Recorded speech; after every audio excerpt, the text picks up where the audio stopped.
जय श्री कृष्णा। आज शनिवार के दिन आइए सुनते हैं शनिदेव और शिव जी की यह कथा।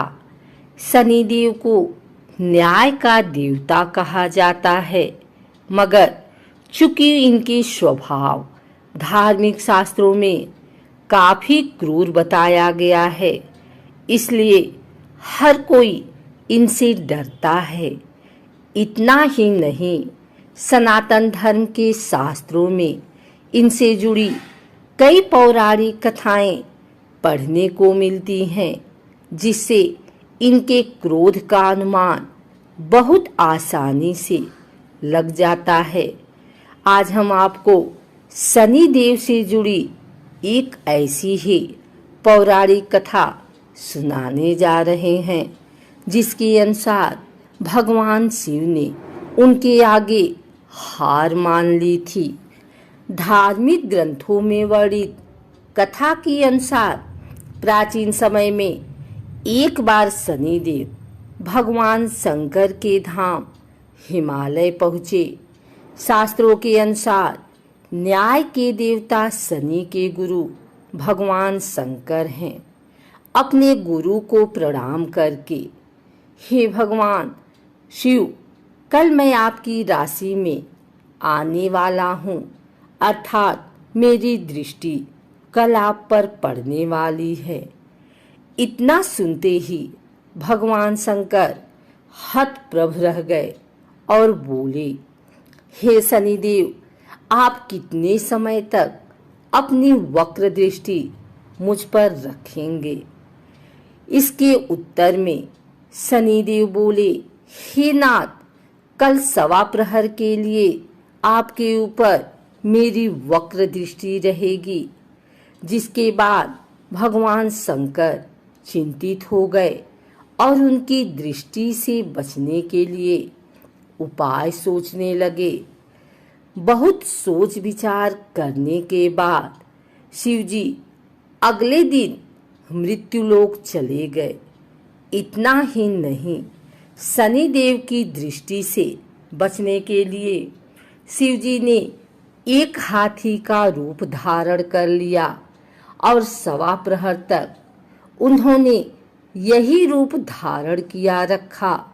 लेकिन इसके खत्म होते ही वह सोचने लगे कि अब 3 दिन बीत चुका है और शनिदेव की दृष्टि का उन पर कोई असर नहीं हुआ है, और वह पुनः कैलाश पर्वत लौट गए।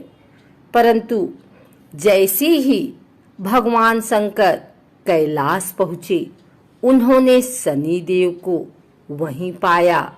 शनिदेव ने हाथ जोड़कर अपने गुरु भगवान शंकर को प्रणाम किया। भगवान शंकर प्रणाम का आशीर्वाद देते हुए बोले, आपकी दृष्टि का मुझ पर कोई असर नहीं हुआ। मगर शनिदेव ये सुनकर बोले कि हे नाथ, मेरी दृष्टि से न तो देव बच सकते हैं और न ही दानव, यहाँ तक कि आप भी मेरी दृष्टि से बच नहीं पाए। शनिदेव की यह बात सुनकर भगवान शंकर हैरान हो गए और पूछा, कैसे? तब शनिदेव ने कहा, मेरी ही दृष्टि के कारण आपको सवा प्रहर के लिए देव योनि छोड़ पशु योनि जाना पड़ा, जिसका मतलब आप मेरी वक्र दृष्टि के पात्र बन गए।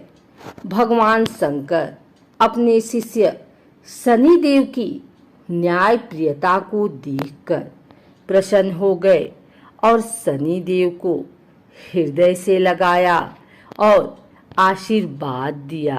एक और कथा के अनुसार कश्यप मुनि के वंशज भगवान सूर्य नारायण की पत्नी सवर्णा या छाया की कठोर तपस्या से ज्येष्ठ मास की अमावस्या को शनि का जन्म हुआ। माता ने शंकर जी की कठोर तपस्या की तेज गर्मी व धूप के कारण माता के गर्भ में स्थित शनि का वर्ण काला हो गया, पर इस तप ने बालक शनि को अद्भुत व अपार शक्ति से युक्त कर दिया। एक बार जब भगवान सूर्य पत्नी छाया से मिलने गए, तब शनि ने उनके तेज के कारण अपने नेत्र बंद कर लिए। सूर्य ने अपनी दिव्य दृष्टि से इसे देखा व पाया कि उनका पुत्र तो काला है, जो उनका नहीं हो सकता। सूर्य ने छाया से अपना यह संदेह व्यक्त भी कर दिया। इस कारण शनि के मन में अपने पिता के प्रति शत्रुवत भाव पैदा हो गए। शनि के जन्म के बाद पिता ने कभी उनके साथ पुत्रवत प्रेम प्रदर्शित नहीं किया। इस पर शनि ने भगवान शिव की कठोर तपस्या कर उन्हें प्रसन्न किया। जब भगवान शिव ने उनसे वरदान मांगने को कहा, तो शनि ने कहा कि पिता सूर्य ने मेरी माता का अनादर कर उसे प्रताड़ित किया है।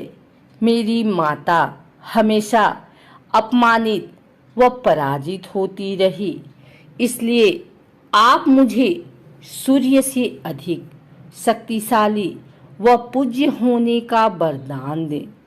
तब भगवान आशुतोष ने वर दिया कि तुम 9 ग्रहों में श्रेष्ठ स्थान पाने के साथ ही सर्वोच्च न्यायाधीश व दंडाधिकारी बनोगे। साधारण मानव तो क्या, देवता, असुर, सिद्ध, विद्याधर, गंधर्व व नाग सभी तुम्हारे नाम से भयभीत होंगे।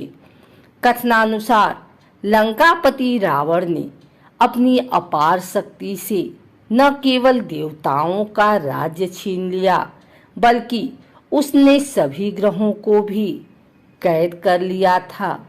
जब मेघनाद का जन्म होने वाला था, तब रावण ने सभी ग्रहों को उनकी उच्च राशि में स्थापित होने का आदेश दिया।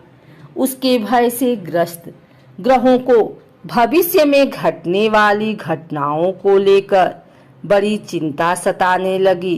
पर मेघनाद के जन्म के ठीक पहले शनिदेव ने अपने